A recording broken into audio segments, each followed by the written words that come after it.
तो जब प्रधानमंत्री की कुर्सी को लात मार दिया था सोनिया गांधी ने, प्रधानमंत्री बनने से मना कर दिया था सोनिया गांधी ने, समर्थन मिलने के बावजूद सोनिया गांधी ने प्रधानमंत्री की कुर्सी पर बैठने से साफ कर दिया था इनकार। और आखिरकार क्या बड़ी वजह थी कि प्रधानमंत्री की कुर्सी को छोड़ सोनिया ने पार्टी की जिम्मेदारी को संभालना ही बेहतर समझा था। और क्यों? खुद को प्रधानमंत्री, जी हां, खुद को प्रधानमंत्री के तौर पर नहीं देख रही थी, अध्यक्ष के तौर पर देख रही थी। और क्यों यह कहना पड़ा कि मुझसे बेहतर प्रधानमंत्री अगर कोई हो सकता है तो वो है डॉक्टर मनमोहन सिंह।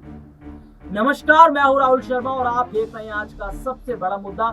और आज के इस मुद्दे में हम बात कर रहे हैं एक ऐसी शख्सियत की, एक ऐसे अर्थशास्त्री की, एक ऐसे प्रधानमंत्री की, एक ऐसे वित्त मंत्री की, एक ऐसे गवर्नर की जिनके लिए शायद शब्द कम पड़ जाए, जिनके बारे में अगर हम बात करें तो दिन बीत जाए।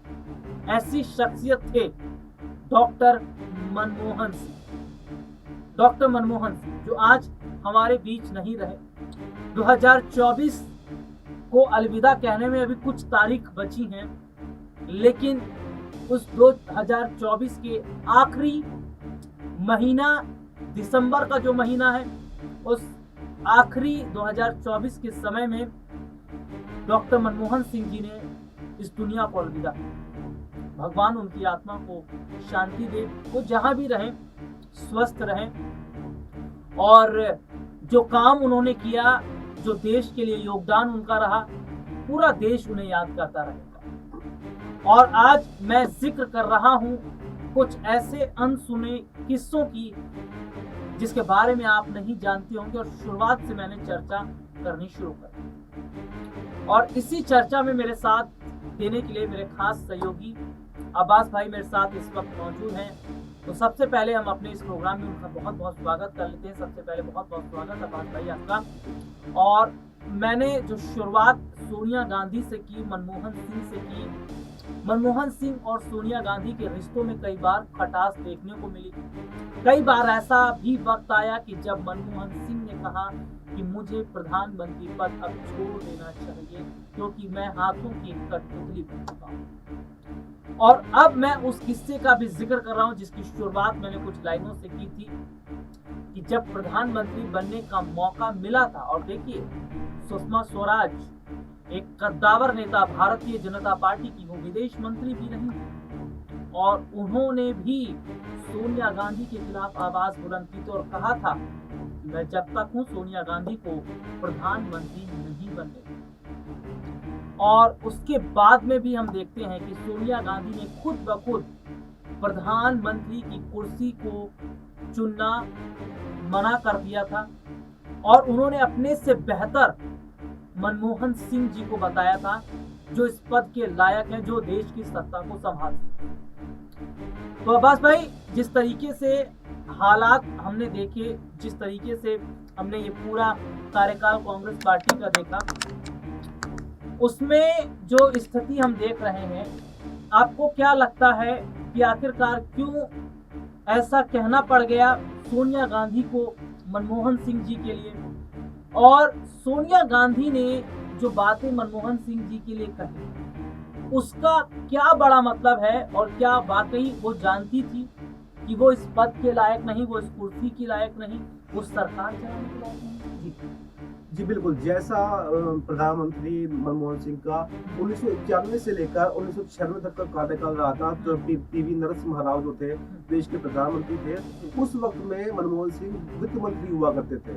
और 1991 में ही मनमोहन सिंह ने अपनी राजनीति की शुरुआत की थी। लेकिन उन्होंने अपने कार्यकाल में जो काम किए, उससे उन्होंने सिर्फ सोनिया गांधी का नहीं, बल्कि सिर्फ कांग्रेस का नहीं, बल्कि विपक्ष के बड़े बड़े नेताओं का भी दिल जीत लिया था। कोई भी जो है मनमोहन सिंह की बुराई करने को तैयार नहीं था। वो उनकी तारीफ करते हुए नहीं थकता था। आखिर वो सोचता था कि आखिर एक बंदा इतना सोच कैसे सकता है, इतना काम कैसे कर सकता है। जब पूरा विश्व मंदी के दौर से गुजर रहा था तो उस वक्त में हमारी देश की अर्थव्यवस्था सबसे आगे चल रही थी। ऐसा सिर्फ पहली बार ही हुआ था भारत में, आजाद भारत के बाद में ऐसा सिर्फ पहली बार मनमोहन सिंह की वित्त मंत्री रहते हुए हुआ था, जो हमारी अर्थव्यवस्था आसमान को छू रही थी। इन सब को देखते हुए, इन सब तारीफों को देखते हुए नरेंद्र मोदी में मनमोहन सिंह का जो कद था वो कांग्रेस के अंदर बहुत ज्यादा बढ़ गया था। और इस कद के बढ़ने के बाद में जब 2004 आया, 2004 के बाद में जब एक अच्छा समर्थन जो है फिर से कांग्रेस को मिला, तो सवाल ये था कि प्रधानमंत्री कौन बनेगा, क्योंकि नरसिम्हा राव जब तक नहीं थे। तो अब सवाल ये था कि या तो सोनिया गांधी जो है प्रधानमंत्री बने, या राहुल गांधी प्रधानमंत्री बने, या फिर कोई एक नया चेहरा पार्टी के अंदर से ढूंढा जाए जो सबसे अच्छा हो, जिसका कोई विरोध नहीं कर सके।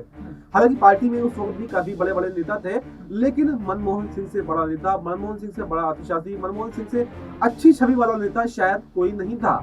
इसीलिए सोनिया गांधी ने मनमोहन सिंह को प्रधानमंत्री बनाना ज्यादा बेहतर समझा, क्योंकि सोनिया गांधी खुद एक विदेशी महिला है, और विदेशी महिला होने के नाते उस वक्त बीजेपी ने काफी हंगामा काट रखा था। जैसे आपने बताया कि सुषमा स्वराज ने भी संसद में खड़े होकर ये दावा किया था कि मेरे रहते हुए मैं सोनिया गांधी को प्रधानमंत्री नहीं बनने दूंगी।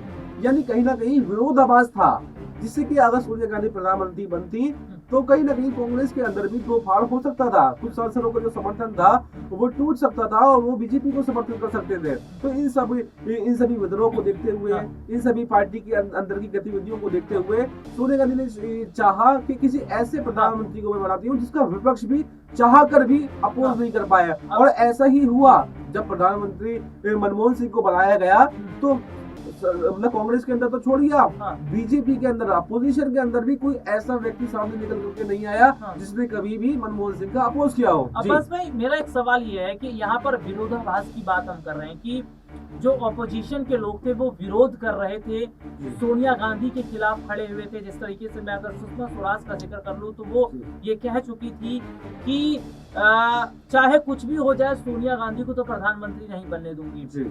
और ऐसे में देखने को मिला कि बीजेपी के बहुत सारे ऐसे चेहरे थे जो सोनिया गांधी के खिलाफ थे। तो इस विरोधाभास की वजह से सोनिया गांधी ने प्रधानमंत्री की कुर्सी पर बैठने से मना कर दिया, या वो खुद ये मानती थी कि वो इस कुर्सी के लायक नहीं है, वो देश की सत्ता को चलाने के लायक नहीं है।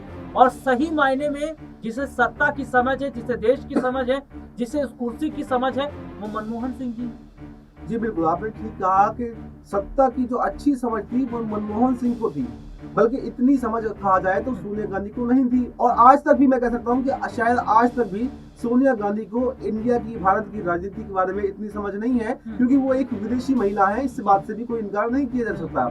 बहुत सारे जो उनकी वर्डिंग्स है वो हिंदी को समझ भी नहीं पाती थी। 2004 के समथिंग में वो हिंदी को सही से समझ नहीं पाती थी, बोल नहीं पाती थी। तो आप अगर प्रधानमंत्री, हमारे देश का कोई प्रधानमंत्री है, उसको हिंदी भाषा समझ में नहीं आ रही है, तो क्या वो सांसदों की बात समझेगा, तो वो क्या जनता की बात को समझेगा। इन सभी बातों को देखते हुए कोई राजनीतिक अनुभव अगर आप बात करें तो सोनिया गांधी का कोई राजनीतिक अनुभव पहले नहीं रहा था, वो कोई पॉलिटिकल बैकग्राउंड से भी नहीं थी। तो उनको तो क्या, राजनीति एक शादी करने के बाद एक विरासत में मिल गई, तो विरासत करने में मिलने के बाद में उनका कोई राजनीतिक अनुभव नहीं था, और उसके साथ साथ में वो फेस बनना भी नहीं चाहती थी। एक तो विरोधाभास हो गया पहली बात, उसके अलावा अगर वो पीएम बन जाती तो बहुत सारे ऐसे जो केसेस होते हैं जिसमें सोनिया गांधी घिर सकती थी, जैसे कि जनता के मुद्दों को समझना, और क्या है कि जो विपक्ष है वो उनको लेकर ज्यादा हमलावर होता, इसलिए वो नहीं चाहती थी किसी भी तरह का जोखिम उठाना। इसलिए उन्होंने अपने से बेहतर, अपने से अच्छे राजनीतिक को चुनना।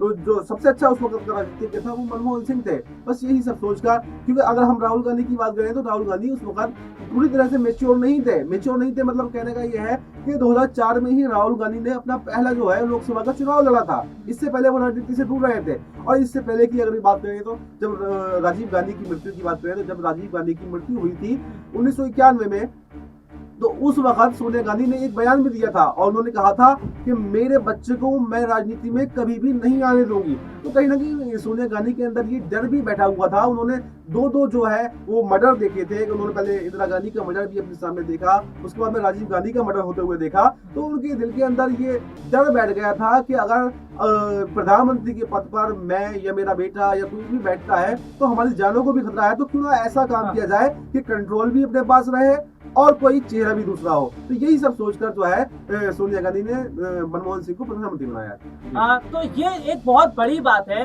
कि सोनिया गांधी इस बात को जानती और समझती थी कि उनसे बेहतर मनमोहन सिंह है जो देश के प्रधानमंत्री पद को संभाल सकते हैं।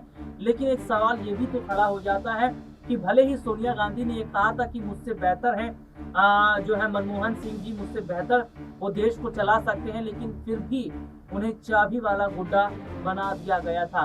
मौनी बाबा तक उन्हें कहा जाता था क्योंकि वो देश के मुद्दों पर खुलकर बात नहीं कर पाते थे और सीधे तौर पर देखा जाता था कि जब भी देश की जुड़ी बातें होती थी तो सोनिया गांधी जो है खुद को सामने लेकर आती थी, वो जो है सारी बातें करती नजर आती थी। लेकिन ऐसे में ये देखा जा रहा है कि क्या अगर मनमोहन सिंह नहीं होते तो फिर कौन हो सकता था प्रधानमंत्री कांग्रेस पार्टी में? क्या राहुल गांधी को बनाया जा सकता था या खुद सोनिया गांधी बन सकती थी? तो कहीं ना कहीं ये देखा जा रहा है कि मनमोहन सिंह एक ऐसे ऑप्शन थे जो कांग्रेस पार्टी के लिए बहुत अच्छी छवि उनकी थी और कहीं ना कहीं सोनिया गांधी इस बात को मानती थी कि गांधी खानदान में भी ऐसा कोई शख्स नहीं है जो देश की सत्ता को संभाल सके। इसीलिए सत्ता की बागडोर कभी राहुल गांधी के हाथ में और प्रियंका गांधी के हाथ में सोनिया गांधी ने नहीं। आज के इस प्रोग्राम में कहीं आपसे फिर दोबारा मुलाकात होगी, तब तक